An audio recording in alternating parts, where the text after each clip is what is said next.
Hi everyone. So this video is going to be inspired by a recipe that our kitchen community has been making here at UCLA, or on UCLA, I'm at my house, and it's by a young child in Gaza who made an orange cake. It's called the Cake of War, and I'm going to recreate it. It's totally vegan. You can make it at home. It's my sort of interpreted version of that cake. I'm going to leave linked the information to the group that you can donate to help the cause, so that the situation in Palestine can be mitigated. So this video is for them.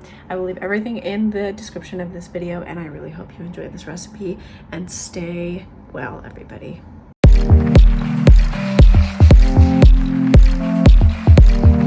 Welcome back, everybody. This recipe is really simple and delicious, and I hope you love it. Start by taking out a medium to large mixing bowl that we're going to use to basically make the entire cake minus the frosting. This is a 1 bowl Cake of War orange cake. Start by making 2 flax eggs. That means 2 tablespoons of ground flaxseed mixed with either non-dairy milk or a little bit of creamer, as I did here, for a slightly more luxurious and sweet experience.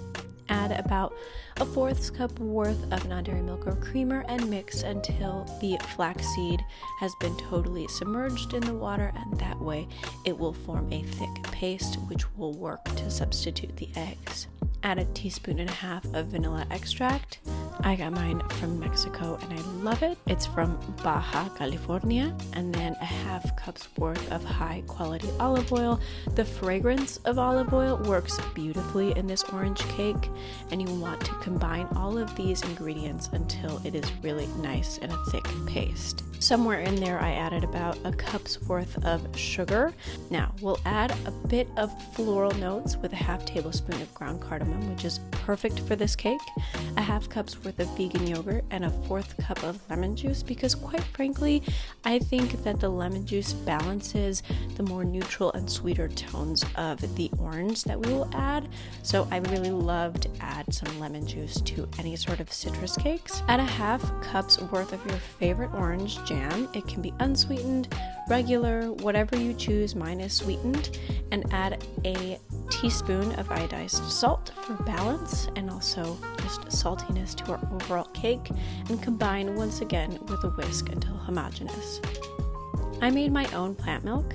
You can use non-dairy milk or make your own plant milk, as I do here, with 1 tablespoon worth of hemp seeds and 2 cups of water. Blend until perfectly smooth. You do not need to take out the hemp seeds because they will get really small. And I measured it out to be 2 cups worth. Since I only made 2 cups worth, it wasn't a problem at all. Just to play it safe though, I did measure it. And there's your homemade hemp seed milk, which is really nice and saves you some money, but feel free to use your favorite non-dairy milk that you might have store-bought or homemade. I like to make my non-dairy milk in the almond cow. Put those 2 cups of non-dairy milk in with the rest of your ingredients and combine until really nice and homogeneous. You will have some orange flecks chillin' at the bottom. Don't worry about this. When we add the flour, they will mix in with the cake batter evenly. Add 1.5 teaspoons of baking powder and a 1/2 teaspoon of baking soda as your leavening ingredients. And then with a whisk, we're going to do this technique where we really gently but thoroughly mix these rising agents with the liquid portion of the cake dough. It will get foamy as it does in this specific video because it's going to basically start that rising activity, and we want that. I've been doing this and I've featured it in previous videos, and it just makes the cake rise better. I think it's because that baking soda and baking powder doesn't clump up so much when you make sure it's all mixed in there.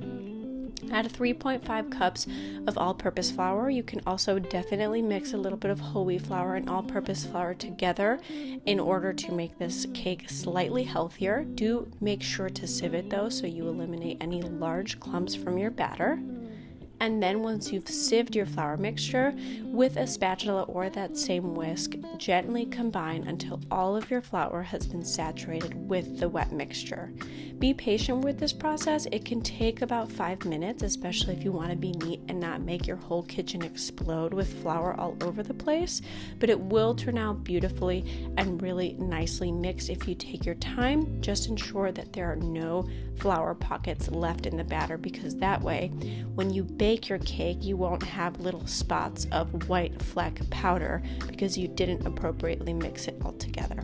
We're going to bake this in a beautiful bundt cake pan, and we're going to grease it. You can use butter, but I like to just use non-stick olive oil spray. I add a generous amount, and then with a pastry brush, I use a rubber pastry brush.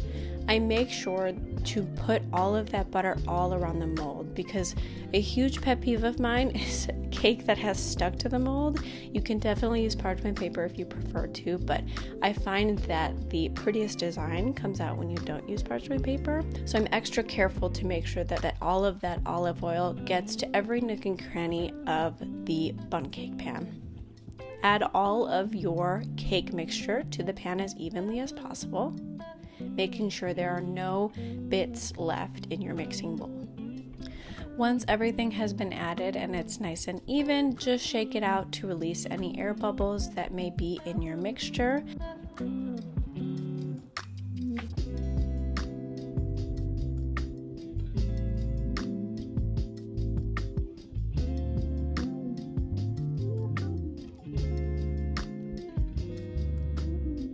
At this point, hopefully you have your oven going to 350 Fahrenheit. This just makes your life easier, 180 C, and bake the cake for 40 to 45 minutes on the middle rack, trying your best not to open the oven. This ensures the best baking time.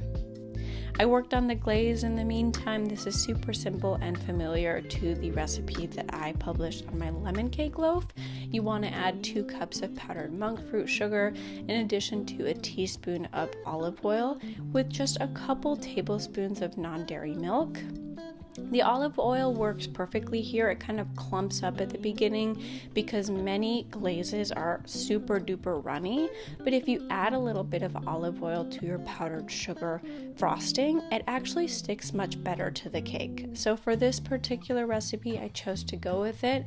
Instead of non-dairy milk, you can definitely use lemon or orange juice would be the most fitting.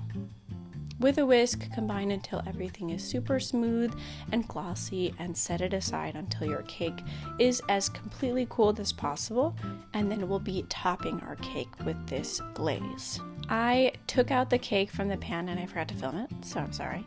But you basically want to pop it out of the oven, let it hang out in the tray for 15 minutes, and then you want to take it out of the baking pan.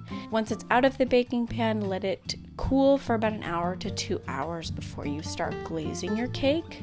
Very simply, I'm not the best with decoration, but I just kind of do the best I can every single time, and I added a little bit of that powdered monk fruit glaze to the top of the cake. If you want to make more, feel free to make more and add more on the top of your cake. And I also added some of that orange frosting to the top because it kind of ensures a contrast in color, and also you want to have a little bit of that moisture from the jam itself. It just provides a really extra orangey kick to your already beautiful orange cake. Feel free to add any other decorations to your cake at this time. You can fill the middle of your well with some fresh fruit. Orange slices would be super beautiful, orange zest, lemon zest. For a pop in color, you can use coconut flakes, which I also used. I think toasted coconut flakes would work even better. And your cake is ready to go. You can cut it up, serve it at a party, enjoy it yourself all week. It also freezes super, super nicely. If you find yourself with this cake on your countertop for a long time, it's super easy to just cut up into individual slices and freeze up to 6 months. Otherwise, this cake will last at room temperature for, I'd say, 3 days. It'll last in the fridge for up to a week, but frozen is best. Be sure to subscribe to the channel for recipes released every single Friday and daily shorts. I post things about a healthy lifestyle, PhD lifestyle, fitness, and of course, vegan recipes as always. I hope you have a wonderful rest of your week or weekend whenever you're watching this video, and I'll see you next time.